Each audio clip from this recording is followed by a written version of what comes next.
সিলেটে রাত ৮টার পর দোকানপাট, মার্কেট ও শপিং মল খোলা রাখলে শাস্তির আওতায় নিয়ে আসা হবে। ইতোমধ্যে সিলেটের প্রত্যেক জেলা প্রশাসককে কার্যকর পদক্ষেপ নিতে নির্দেশনা দিয়েছে বিভাগীয় প্রশাসন। সিলেটের অতিরিক্ত বিভাগীয় কমিশনার দেবজিৎ সিংহ জানান, ঊর্ধ্বতন কর্তৃপক্ষ থেকে নির্দেশনা পাওয়া গেছে।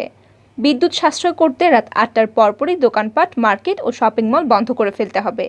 ইতোমধ্যে জেলা প্রশাসকদের নির্দেশনা দেওয়া হয়েছে। তারা ব্যবসায়ীবৃন্দকে বিষয়টি অবগত করবেন এবং এই বিষয়ে প্রচারণা চালাবেন। পরবর্তীতে কেউ এই আদেশ না মানলে মোবাইল কোর্ট পরিচালনা করা হবে। যারা সরকারের নির্দেশনা অমান্য করবেন তাদের শাস্তির আওতায় আনা হবে। সোমবার 18 জুলাই কলকারখানা ও প্রতিষ্ঠান পরিদর্শন অধিদপ্তরের উপমহাপরিদর্শক তপন বিকাশ তঞ্চঙ্গা স্বাক্ষরিত এক প্রজ্ঞাপনে সিলেট সহ সারা দেশে রাত ৮টার পর দোকান, শপিং মল, মার্কেট, বিপণী বিতান ইত্যাদি বন্ধ রাখার নির্দেশ প্রদান করা হয়। এতে বলা হয়, বিশ্বব্যাপী জ্বালানির অব্যাহত মূল্য বৃদ্ধি বিদ্যমান পরিস্থিতিতে বিদ্যুৎ ও জ্বালানি সাশ্রয়ের নিমিত্ত প্রয়োজনীয় পদক্ষেপ গ্রহণের জন্য প্রধানমন্ত্রীর কার্যালয়ের নির্দেশনায় এমন সিদ্ধান্ত নেওয়া হয়। বাংলাদেশ শ্রম আইন 2006-এর 114 ধারার বিধান অনুযায়ী রাত ৮টার পর দোকান, শপিং মল, মার্কেট এবং বিপণী বিতান বন্ধ রাখতে হবে। এই আইন বাস্তবায়নে কঠোরভাবে প্রতিপালনপূর্বক ব্যবস্থা নেওয়ার নির্দেশনা দেওয়া হয়।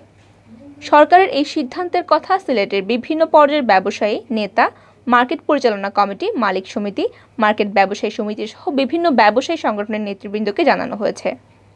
দোকান, শপিং মল, মার্কেট এবং বিপণী বিতানের মালিক এবং বিভিন্ন ব্যবসায়ী সমিতির নেতৃবৃন্দকে প্রধানমন্ত্রীর কার্যালয়ের নির্দেশনা প্রতিপালনের মাধ্যমে বিদ্যুৎ ও জ্বালানি সাশ্রয়ে সহযোগিতা করার অনুরোধ করা হয়েছে এই প্রজ্ঞাপনে।